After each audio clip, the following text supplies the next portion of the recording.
Ho, ho, ho! Merry Christmas! Guys, time is finally back. Zach Bryce here, your host. I hope you guys are doing phenomenal. 2025 is almost done, guys. I mean, crazy. It flew by, as it always does, every single year. But we got Christmas in a couple days. I hope you enjoy your time with your friends and family. But yes, Merry Christmas to one and all. But yes, we are back, and we got to talk about these Detroit Lions. I mean, first of all, a disappointing season. You know, whatever the outcome is, if they win their next two games, lose the next two games, split, win and loss, whatever. It's very disappointing. You know, you lose both your coordinators. Aaron Glenn, head coach of the Jets, obviously they missed the playoffs because they were horrible this year. But then you have Ben Johnson, first-year head coach, leading the Bears, 11-4 record, the leaders in the NFC North, and probably a favorite to go to the Super Bowl. I mean, you know, we got rid of Ben Johnson. That's what the Lions decided to do. Instead of signing him to an extension, we got rid of him. And look what happened as a result. Now, our offense is still scoring points. But when Dan Campbell took over as the play caller from John Morton, I think we could see what happened. I mean, we could see the downfall of this team when that happened. I think Dan Campbell tries too much to be, you know, a micromanager. And I get it. He's the head coach. He wants to succeed. He wants his team to be tough. But you saw all that go downhill when he took over the play calling. And yes, you know, the injuries, I'm sick and tired of people saying, oh, you know, if we had Terrion Arnold, or Brian Branch, and Kirby Joseph, and all these other guys, you know, we would have a couple more wins. No, you see, that's a bad example. A good example of teams still winning with a banged-up team is the 49ers. They won last night against the Colts. On the road, may I remind you. Banged-up team, got a lot of guys injured, but they're still winning games. So why is it different for the Detroit Lions? What's the excuse for Detroit? There is no excuse. You have to win games, and you didn't. We got to talk about this Lions-Steelers game because it's absolutely bananas. One of the craziest endings you'll ever see in football. So Lions and Steelers. This was a must-win for the Detroit Lions. They had to win this game, and they didn't. Both teams. I mean, this was a playoff surviving game, a playoff hopeful game. You know, your season's still alive kind of game for both teams. Not just for the Lions, but for the Steelers. And the Steelers, let's be honest, they're not the greatest team. But you give up over 200 plus yards in rushing against that team, whose running game is not great at all. And we got guys banged up. I don't want to hear it. You have to stop the run, and you failed to do so this past Sunday. So Steelers win this one, 29-24. Crazy ending. Lions need to win out now. I mean, they need to win the next two games. You got the Vikings coming up on Christmas on Netflix, 4:30. Check that one out. And then you got to play at Chicago in January. It's probably going to be negative 20 degrees outside, so Jared Goff's probably going to have a tough time playing that game. But you got to beat the first place Chicago Bears in the NFC North. Those are your last two games. So how I see it, you're probably going to split. You might beat the Vikings because it looks like J.J. McCarthy's out. He injured his hand this past weekend. So you might win that game. You might. I mean, it's on the road in Minnesota. That's a tough place to play. But Chicago, outside, January, Windy City, Jared Goff under center, playing outside as your quarterback. Yeah, it's not going to be the greatest. It's not going to be the greatest game for the Lions. Now, however, if they do win those two games, that's great. But now we have another scenario. We need the Green Bay Packers to lose out for us to get into the playoffs. So their next two games, at home against the Ravens, and then on the road against the Vikings. Now, they could lose to the Ravens. They could lose to the Vikings. That would help us out. But we digged ourselves a huge hole this Sunday by not beating the Steelers. We haven't won back-to-back games since early October. And now we've lost back-to-back games. You know, we haven't won back-to-back games since early October, and now we've lost back-to-back games. I mean, we're just digging so deep into that hole. And now we're in the situation where we can't lose. and we need the Green Bay Packers to lose for us to get in the playoffs. But to be honest, though, are you guys kind of sick and tired of the Lions? Have you had enough with this team? Have you reached your breaking point with the Detroit Lions? You know what? I think I'm there. Because you know what? At this point, you didn't win games when you had a full, healthy team. You didn't win games when you guys were banged up. You didn't win games when you should have won. I mean, we can go through the schedule. There was multiple games you guys should have won or needed to win. You needed to win a couple weeks ago against the Rams. You needed to win this past Sunday against the Steelers. You guys played like absolute garbage the first time around when the Vikings came to Ford Field. That was probably one of the worst games the Lions played all season. That's another game you should have won. So we can go through the schedule, and I can pick out which games you should have won. But now we're in a situation where we have to win. We can't lose. Well, here we are. So Lions need to win out. Packers need to lose out to make it to the playoffs. Aaron Rodgers. And I think that's why he came back, because he knew we were playing. The Steelers were playing the Lions. He just wanted to embarrass us just one more time. He's 19-8. He has a 19-8 record at Ford Field all time. He dominated us for years when he played for the Packers. And then, this whole idea that we're going to blame the refs for our loss this past Sunday is ridiculous. Absolutely ridiculous. How about stopping the run? How about getting after Aaron Rodgers? You only had 2 sacks the entire game. How about maybe that fourth quarter rather, Aaron Rodgers and the Pittsburgh Steelers had the ball for almost 10 minutes. Yeah, maybe get off the field. Maybe stop them on 3rd down. Blaming the referees. Okay, I get it. The timing of those offensive pass interference calls. Yes, absolutely sucks. It's horrible. It's not fun. It's a heartbreaker. But you know what? Hats off to the officials, because you know what? They were calling offensive pass interference all game. They just didn't decide to call offensive pass interference right then and there, close to the end of the game. No, they called it all the way through. And yes, one of the offensive pass interference calls, questionable. The one on Isaac Tesla. Okay, I watched the play again, watched it a couple times just to make sure. He got bumped into. He got pushed into the defender by the other defender, the defensive back. He got pushed into the safety, which caused the offensive pass interference. So really, therefore, that should have been offensive pass interference on the Lions. And that touchdown to Amon-Ra St. Brown should have counted. But it didn't. But then, last play of the game, obvious push-off by Amon-Ra St. Brown.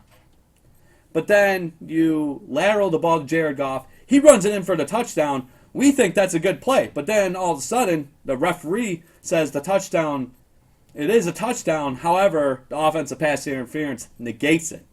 But how he said it originally was really confusing, because we heard touchdown and everyone went nuts. They didn't hear the second part. Now, if it was a defensive pass interference call, you can't end the game on the defensive pass interference or a defensive penalty. So we could have had one untimed down, and maybe we win that game. I don't know. Maybe if you kick the field goal early on in that game, when the Pittsburgh Steelers struck first, they were up 3-0, and we were at the 5-yard line, inside the 10 at least. Dan Campbell, gamble again, goes for it, and we didn't get the 4th down.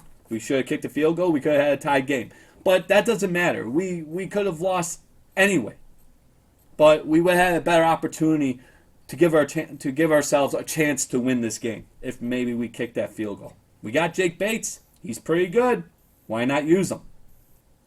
So, Tesla offensive pass interference, very questionable. He got pushed into. Maybe should have been called. It's late in the game. We don't like when the officials dictate the end of the game like that. It is what it is. But obviously, the St. Brown offensive pass interference, everybody, Lions fans, football fans in general, that's a penalty. I'm not even going to dispute that. But yes, the Tesla one, very questionable. But that it happens sometimes, right?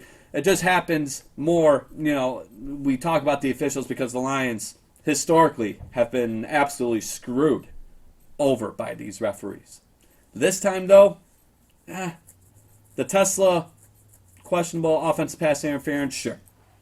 But maybe kick the field goal early on in the game. Maybe stop the run. Maybe get after Aaron Rodgers. Maybe make some throws. Maybe don't crumble under pressure.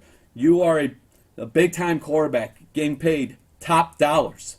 Make a damn play instead of getting sacked. Instead of throwing the ball in the ground when you have a guy wide open and you have enough time to throw.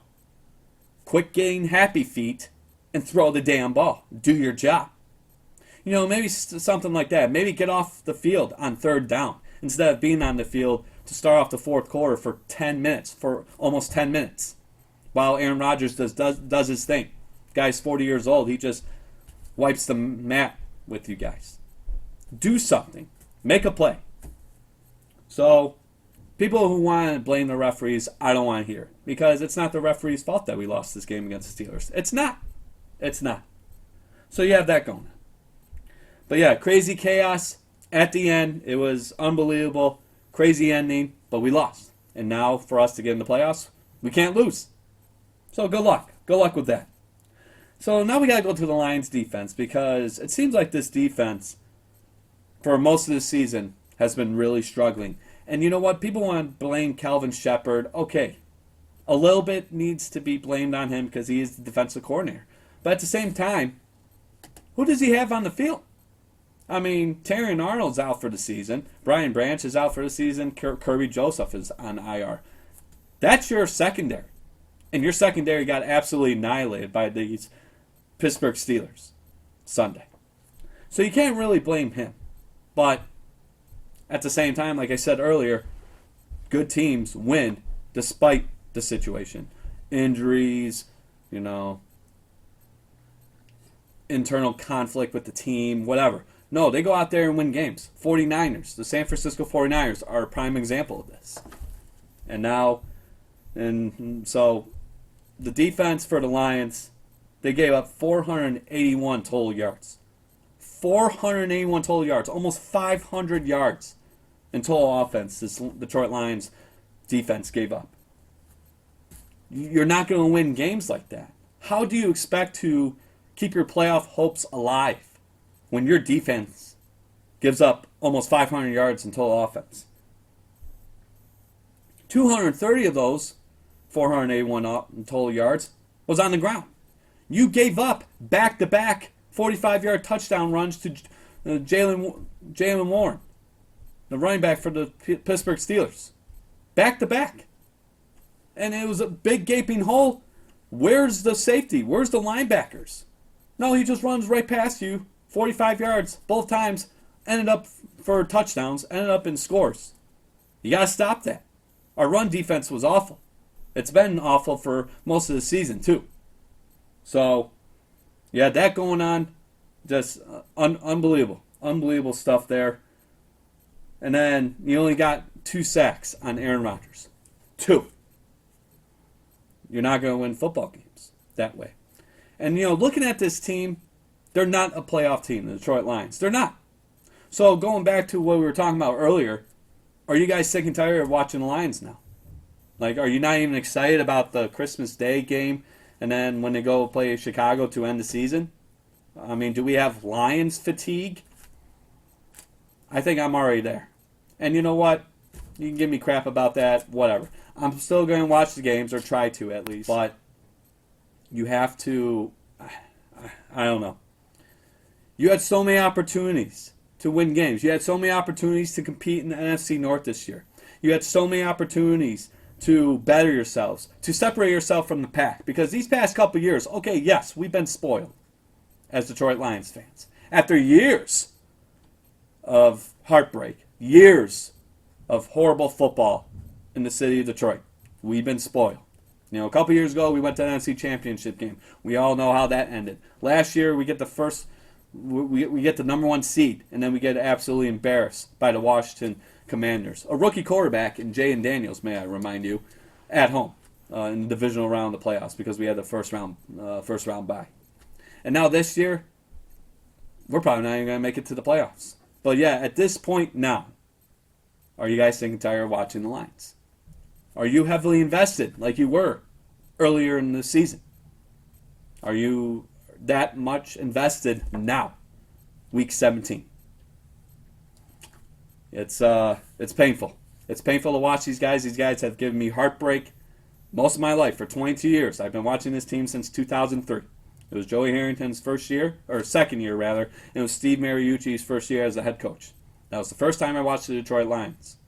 And they have been giving me heartbreak for 22 years. Now, there are times where I'm happy. They gave me joy, of course, especially these past couple of years. But now, as the season ends, maybe Brad Holmes needs to start drafting, because our biggest problem is that we have no depth. We have no depth. Who's behind Kirby Joseph? Who's behind Brian Branch? Who's the other defensive end to help Aiden Hutchinson out? And God forbid if he gets hurt again, who's behind him? So maybe Brad Holmes needs to start drafting some guys. And then who's behind Taylor Decker? Because he's probably going to be done after this season. There's no way he's playing 100%. No way. He's probably going to retire after this season. Who's going to replace him? So maybe these are conversations that Dan Campbell and Brad Holmes need to have when the draft happens next April. And maybe start drafting for the future, adding some depth. When you don't do anything at the trade deadline in October, saying that we're good, like, what do you mean you're good? Obviously you're not, because you're not even going to make it to the playoffs. You're on thin ice when it comes to making it to the playoffs. But we're good, though. So maybe these are conversations that need to be had between the head coach and the general manager and the organization. How can we better our team for next season? Obviously, we got to finish this season, but now we kind of have to look ahead a little bit.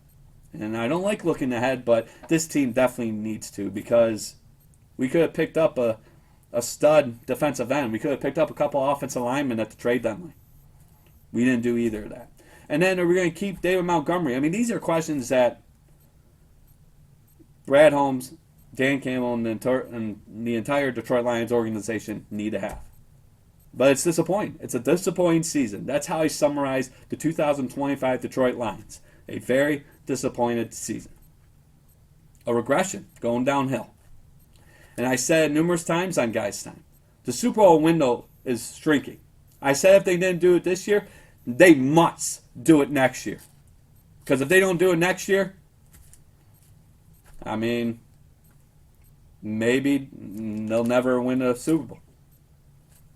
But very disappointing season. I mean, I'm exhausted watching this team. I really am. And maybe that's just the spoiled fan in me. I don't know. Well, because I expect great things from this team. After watching this team be one of the worst teams for many years, well, we should be held to a higher standard. So the defense was horrible. Only got 2 sacks, allowed 230 yards rushing, 481 total yards, almost 500 yards in total offense. And then the Lions offense. So let's talk about the other side of the football real quick. So Jahmyr Gibbs is probably a top 3 running back in the league, right? So how does this team finish with only 15 yards rushing? 15! And then you have over 300 plus yards in passing. That doesn't make sense. That's what I'm talking about. Dan Campbell took over the play calling and put a product on the field that was not Detroit Lions football. Maybe we're trying to preserve Jahmyr Gibbs. I get it, because long term he's our guy. Like I said, what's going to happen to David Montgomery? I don't know. I just don't see him being here next year. My opinion. Jahmyr Gibbs, though. You finish this game against a subpar Steelers team without T.J. Watt, who's their best defensive player, and you only have 15 yards rushing when you have a top 3 running back in your backfield, plus you got Montgomery to help him out. What happened to Sonic and Knuckles? Did they retire? We're forgetting about these guys now? To finish this game with 15 yards rushing when you have Jahmyr Gibbs and David Montgomery in the backfield is unacceptable. It is. Another reason why you lost. You went away from your identity. We are a run-first team, whether people agree with it or not. Yes, we got Jamison Williams. We got Amon-Ra St. Brown. We had Sam Laporta, but he's out for the season. We got Isaac Tesla. We're finally using him now, and maybe just a little too late, but we're using him a little bit here and there. But 15 yards total rushing for this Detroit Lions team, unacceptable. Gibbs is averaging 5.3 yards a game. And according to Sports Illustrated, when he scores a touchdown, he didn't score a touchdown in this game. But when they do score a touchdown, when he does score a touchdown for the Lions, this team's undefeated, 8-0. When he doesn't score, 0-7. But 15 yards rushing, that's good enough. We're good, right? Yeah, make it make sense. Jahmyr Gibbs needed more touches. He needed a touchdown, and it didn't happen. The Lions lost this game. It wasn't the officials. It wasn't anything else. It was just the Lions just digging themselves a bigger hole. I mean, is it too early to say same old Lions? We might have gotten over that just a little bit because we're still competing in the playoffs. Same old Lions would be, 5 straight years of losing seasons. But we're still in the playoffs, or we're still fighting for a playoff spot, rather. But 0-7, winless when Jahmyr Gibbs doesn't score. Well, yeah, that does tend to happen when you only rush for 15 yards. You see what I'm trying to get at here? Go back to the run. I'm really curious how this game is going to be called Thursday on Christmas against the Vikings. How's this going to work? How's this going to work for the Detroit Lions? And then, like I said, 346 yards passing. So are we trying to give confidence to Jared Goff? Because let me tell you something. He's playing in a dome on Christmas against the Vikings, but then he's going to play outside in freezing cold weather against the Bears. So are we trying to give him confidence? Just having him throw the ball numerous times?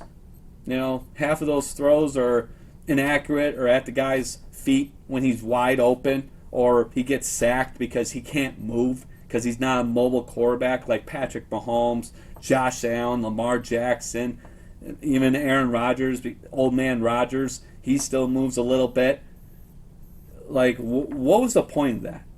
Like, why are we trying to establish a passing game now, this late in the season, when our running game has been great? But yeah, 15 yards rushing. That's thumbs up, guys. Great job. It doesn't make sense.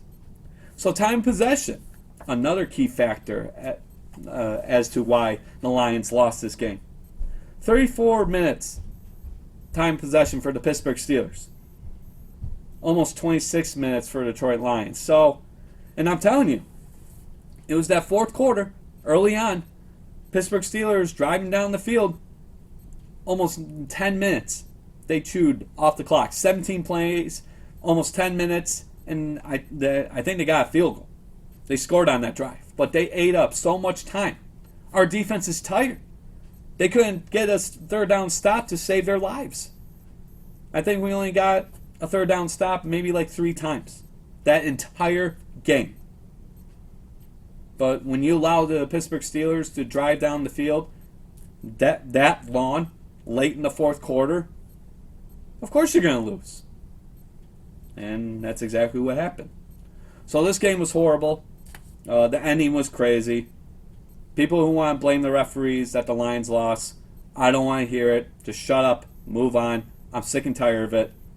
People who want to say, oh, the Lions are not that good this year because of injuries, shut up. I don't want to hear it either because there are good teams, a.k.a. the San Francisco 49ers, who are still winning games while a lot of their players are injured. So I don't want to...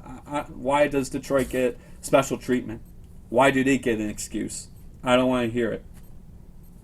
But Lions, man, they're in trouble. A couple weeks, or the last episode I did for Guys Time, I was very worried about this team. Well, I'm still very, very, very worried about this team because The Lions are in control of their own fate. How do you want to end this season? Well, you got to win out. And you pray to God that the Packers lose to the Vikings and the Ravens. I don't know if that's going to happen. So next two games, like I said, at the Vikings and at the Bears. And the Bears, this past weekend, comeback victory against the Green Bay Packers. That was absolutely crazy. If you guys watched that game, that was absolutely nuts. Division matchup, most meetings all time in NFL history. They were down, 16-9? Or 16-6, rather. They come back and tie it, force overtime, and the Bears win in overtime at home. So Ben Johnson, what he's doing over there, you got to give him credit. Bravo. You got to give him credit. We might not like him here, and those people, look, he went to a job where, okay, he's going to get paid a lot of money. He's going to have more control of the team, more control of the offense, more control of, drafting players. That's a dream job for everybody. So all those people who hated Ben Johnson, who once loved Ben Johnson, I don't want to hear it. Cry to someone else. Cry me a river. I don't want to hear it. Ben Johnson is doing what he wanted to do. And look what he's doing with Caleb Williams in Chicago. 11 wins. First place in the NFC North. Guy's a winner. So I think Ben Johnson won that end of the deal because now we're about to get shafted out of the playoffs. So we have that. And then the next games for Chicago, they got the 49ers who just won last night against the Colts. And then they got us in Chicago, of course. And then Green Bay's next games, they got the Ravens at home, as I mentioned, and at the Vikings. So Lions, figure it out. Show something.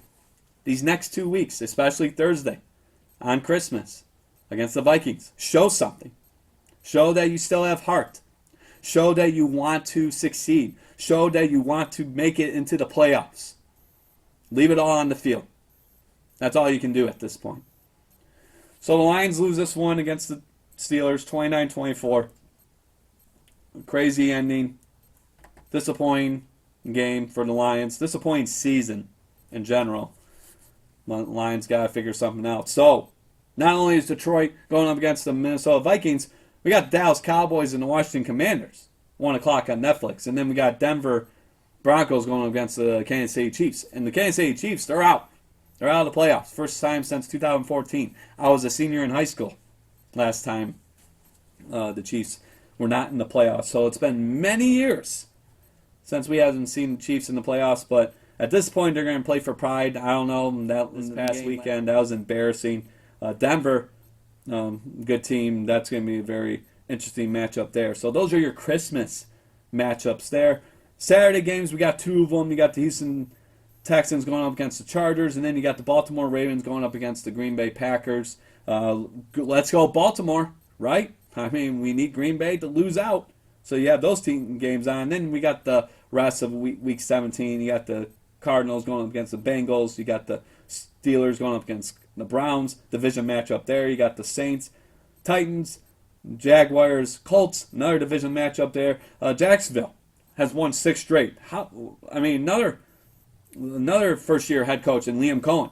That guy, I don't know what he's doing with Trevor Lawrence, but Trevor Lawrence is playing some damn good football. If you have him in fantasy, playoffs are happening right now for fantasy football. If you have him in your starting lineup, you're looking pretty good because he's been balling out these past few weeks. So congrats to Jacksonville. Hopefully we get to see them in the playoffs. I like to see teams like that in the playoffs instead of these, the Chiefs and 49ers. Get Jacksonville in there. So you have that matchup going on. And then you got the Tampa Bay Buccaneers and the Miami Dolphins. That's going to be a really interesting matchup there. And then you got the New England Patriots, who just won Sunday Night Football against the Ravens. Another great matchup between those two franchises. They go up against the New York Jets. Another division matchup. So a lot of division matchups. The Jets are out of the playoffs, so I don't know if I don't know if New England's going to rest their starters or, have Drake May continue his dominance because he looked absolutely great on Sunday Night Football. But we'll see what happens with that. Seattle and Carolina, that's going to be an interesting one. Carolina, I do believe they're first place in the NFC South. And that's going back to Tampa Bay. They got to win that game, try to keep up with the Carolina Panthers in the NFC South. But the Seattle Seahawks, another team that's clinched the playoff spot this past Thursday against the Rams. So you have that going on. The Giants going up against the Raiders. The Eagles going up against the Bills. That's going to be a really interesting matchup there. And then Chicago, the Chicago Bears and the San Francisco 49ers, Sunday Night Football. That'll be a very interesting matchup as well. And then Monday Night Football, you got the Rams and the Falcons. And that's how Week 17 is, guys. That's how we end that week. And then we got one more week, and then we got the playoffs. So a couple more weeks. Lions, like I said, show some heart these next two games. Leave it on the field.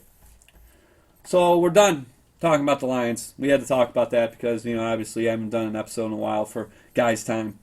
But, yeah, that game was just disappointing, very disappointing. But we hop from the pros. We got to talk about the college football playoff. So the first round started last Friday. We had Alabama going up against Oklahoma. Alabama came back in this game. They were down 17-0 at one point in the second quarter. And then they outscored the Sooners 34-7 the rest of the game. At one point, they scored 17 unanswered points. But they were down 17-0. Alabama Crimson Tide against the Oklahoma Sooners early in the second quarter. They ended up coming back and winning 34-24. Like I said, outscoring the Sooners 34-7. How does this keep happening to the Oklahoma Sooners? The college football playoff, you had 5 tries to get to the next round, and you failed. You get eliminated all the time in the first round. They're 0-5 all time in college football playoff matchups and college football playoff games. The Oklahoma Sooners are 0-5. They are winless. How does that keep happening? And you had an opportunity to win at home. That's the heartbreaking part. You're up big, and that's the thing. The first quarter, Oklahoma was absolutely phenomenal. Alabama couldn't do a damn thing on offense or defense. And then the second quarter came around, and Oklahoma looked good for most of the quarter, and then we started to see Alabama come back. And then the second half happened, and it was all Alabama. Oklahoma couldn't do a damn thing. I mean, it was a flip of the script. I mean, hats off to Bama. People are saying, well, they have 3 losses. Why are they in the college football playoff? Well, they just proved it to you last Friday night why they deserve that spot. And they're moving on. Good for them. But yeah, Oklahoma 0-5 all time in college football playoff games. Never advanced to the semifinal round. That's embarrassing. I mean, that is not good at all. So that was probably the best game this past last weekend. But then you had Miami going up against Texas A&M. And that was a defensive battle. It was very windy at College Station. Miami wins 10-3 to get late interception to seal the deal there. Oregon, these next games, I mean, this is unbelievable how ridiculous the College Football Playoff Committee is. Oregon runs over James Madison. So James Madison got the last spot. Yeah, James Madison, the one team that Kurt Signetti, the current head coach of Indiana, formerly coached for. Yeah, so that's how they got a big name because of him. But they made it to the college football playoff because they had 11 wins. But they got absolutely run over by Oregon, 51-34. So that was the late game. The first game was Ole Miss running over Tulane, 41-10. So here's my number one question for those games, right? Like Miami and Texas A&M, that's going to be a good game because obviously there's a lot of history with those programs, right? National championships, great players, Heisman Trophy winners, stuff like that. And even Alabama and Oklahoma, 2 historic franchises or programs, right? 2 historic college football teams. Again, lots of Heisman Trophy winners, national championships, iconic coaches, Nick Saban and Bob Stoops come to mind. Right, people are going to watch those games. But here's my question. Who in the hell is going to watch Oregon versus James Madison? Really? I've watched highlights of it because I'm not wasting 3.5, 4 hours watching that game. Plus, I was at the Fox Theater watching my boy Kahmel Makled win his 5th professional fight to end 2025. We'll get to that in a little bit. But then the second game, or the other game, Ole Miss playing Tulane. So Tulane got the 11th spot. Who's watching these games? I'm not. But who's watching these games? There's no way. Money had to be lost watching these games. There's no way people were actually sitting at home or watching on their phones, watching these games this past weekend. No way in hell. So, College Football Playoff Committee, you got to figure something out. So maybe going back to the Notre Dame situation, you guys watched my video the other day. Maybe there's some reasoning as to why they deserve that spot. Maybe if Notre Dame played Ole Miss, or maybe if they played Oregon, maybe it'd be more competitive. Can't say that for sure, but Notre Dame carries the name, right? Another historic college football program, right? Another historic, football tradition team, right? Another program that's had Heisman Trophy winners and national championships. But Oregon and James Madison, Ole Miss and Tulane, when you hear that, it doesn't sound good. It doesn't sound right, does it? But seriously, who the hell is watching these games? No. They got that all screwed up. I don't know how they're going to fix it, but that's embarrassing. When two teams get blown out in the first round, no. That's embarrassing. So that was this past weekend. Now the quarterfinals, they don't happen until next Wednesday, December 31st. And that's New Year's Eve. So we got the Cotton Bowl Classic with the Miami Hurricanes going up against the Ohio State Buckeyes. That's going to be a really good one. 7:30 on ESPN. A rematch from the Fiesta Bowl for the national championship back in 2002. The 2003 Fiesta Bowl for the national championships 22 years ago. So that'll be a very interesting one between the Hurricanes and the Buckeyes. So you got that one. And then New Year's Day, you got the rest of the college football playoff semifinal games. You got the Orange Bowl. You got Oregon versus Texas Tech. Noon on ESPN. That's going to be a good one. Got the other quarterfinal game, the Rose Bowl. The iconic Rose Bowl in Pasadena, California. Alabama going up against number 1 Indiana. That'll be very interesting there. And then you got the Sugar Bowl. You got Ole Miss going up against Georgia. Now, from my picks for these teams, Miami versus Ohio State, I got to go with Ohio State. That is a very dangerous team. Ryan Day's on a mission. That defense is scary. And their receivers, Jeremiah Smith, Carnell Tate, all those guys, that's a scary team right there. And then Julian Sand playing lights out for the Ohio State Buckeyes. So I'm going to go Ohio State against the Miami Hurricanes. Yes, deep down I want the Miami Hurricanes to win. But the reality has to set in. Ohio State's the better team. I got Ohio State winning the Cotton Bowl Classic there. And now the rest of the games on New Year's Day, Oregon versus Texas Tech, I'm going to go with the Oregon Ducks. So 2 Big Ten teams so far are my picks. For the Orange Bowl, I got Oregon over Texas Tech. And now the Rose Bowl. You got Bama versus Indiana. Indiana, great season. It's going to continue. I'm going to go with the Indiana Hoosiers. They're going to beat the Alabama Crimson Tide. But watch out for Bama. They came back against the Oklahoma Sooners. I don't think Kurt Cignetti will allow his team to lie down like that. When they have a lead, they're going to keep pushing. So I got the Indiana Hoosiers winning that one. And now the All-State Sugar Bowl. You got Ole Miss going against Georgia. I'm going to go with the Georgia Bulldogs winning that one. So I picked 3 Big Ten teams and 1 SEC team. So there you go. Those are my picks for the college football playoff semifinal games. Next week, 1 game, New Year's Day, Miami, Ohio State, and then the 3 games on New Year's Day. New Year's Eve for Miami and Ohio State, and then New Year's Day, Oregon, Texas Tech, Alabama, Indiana, and then Ole Miss and Georgia. Watch those games. Those are going to be good ones. Cannot wait.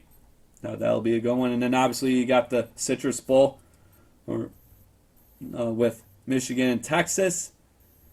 Yeah, Michigan's going through a lot right now with the Sharon Moore situation. So I don't know if they're going to win that one. I'll obviously watch it.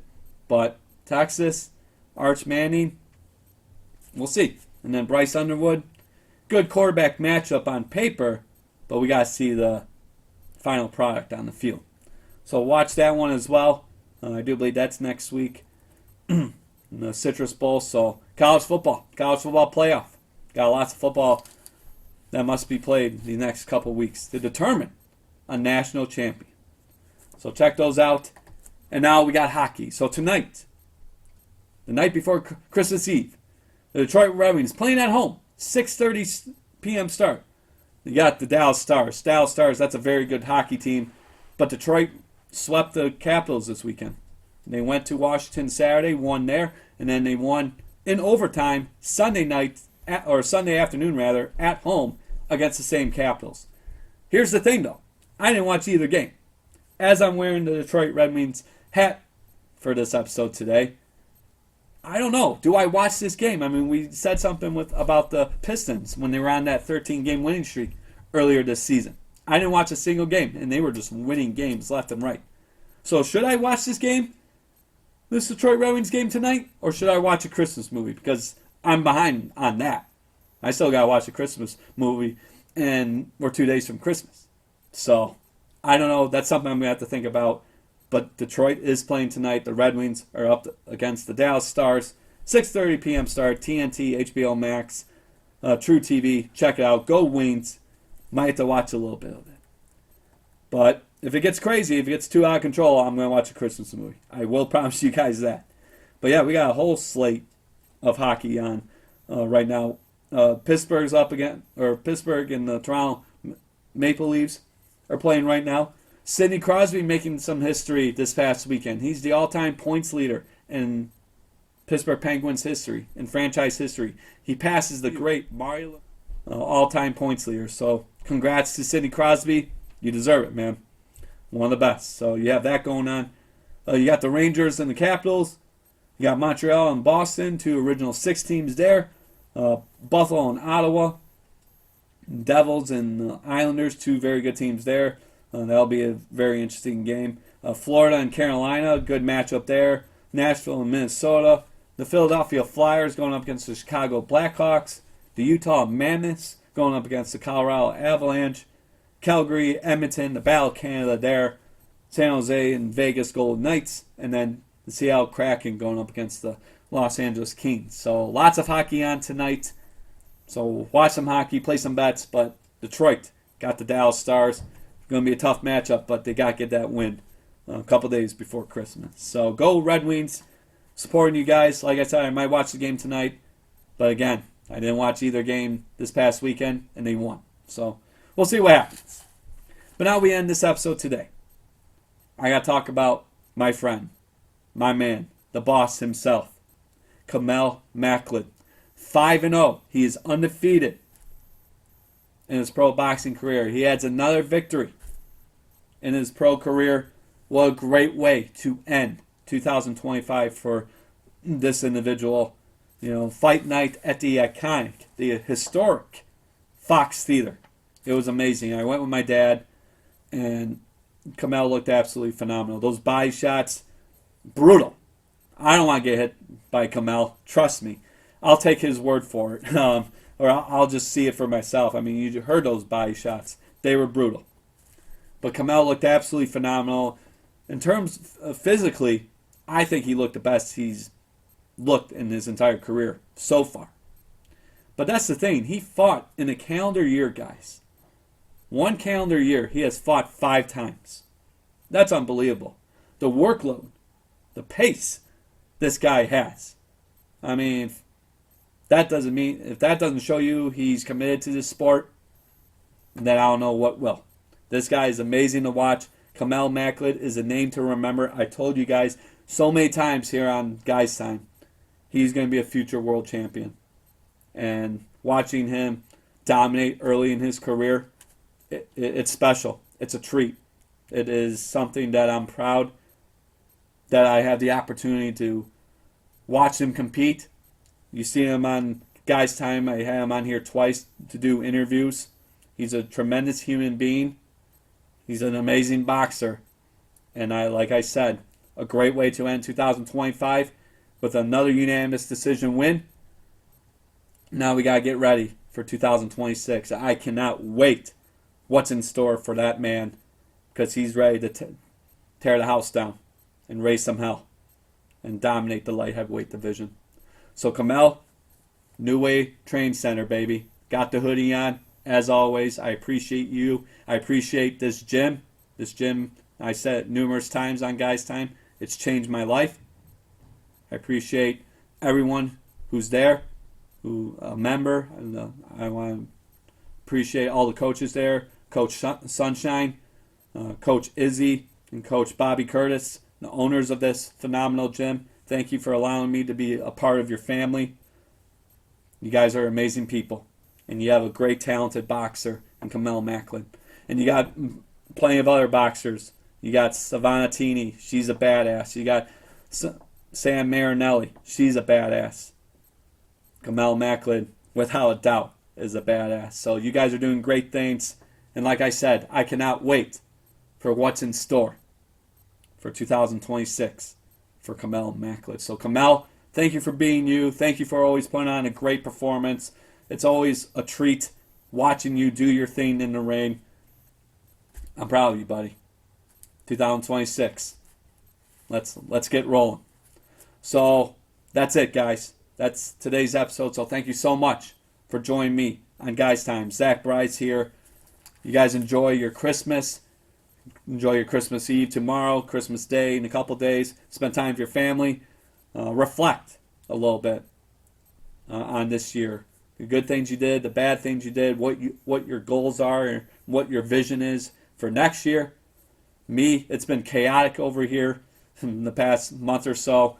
So I do apologize, like I said, in my videos, if you guys follow me on Instagram. I've been trying my hardest to do episodes for Guys Time, but it's been crazy because I've gotten broadcasting opportunities at Chippewa Valley High School right here in Clinton Township, Michigan. So obviously those commitments kind of beats Guys Time. I mean, I will always love Guys Time because Guys Time inspired me to become a broadcaster to what I'm doing now. So to start the year 2026, next year, I got a couple of gigs coming up early January at Chippewa Valley. So shout out to Chippewa Valley. Shout out to the athletic director over there, Adam Schill, giving me this opportunity to live my dream, to pursue my passion. I love talking about sports. I love watching sports and calling the action, being right there. It's a dream come true. So 2026, I see it's going to be a good year for me in terms of broadcasting and really doing something I want to do. And I got to thank you guys for supporting me all these years. Guys Time, we started it back in 2020, right? Smack dab during COVID. First episode was April 20th of 2020. Yeah, crazy day, right? Yeah, weed day. Yeah, I know. Crazy timing, right?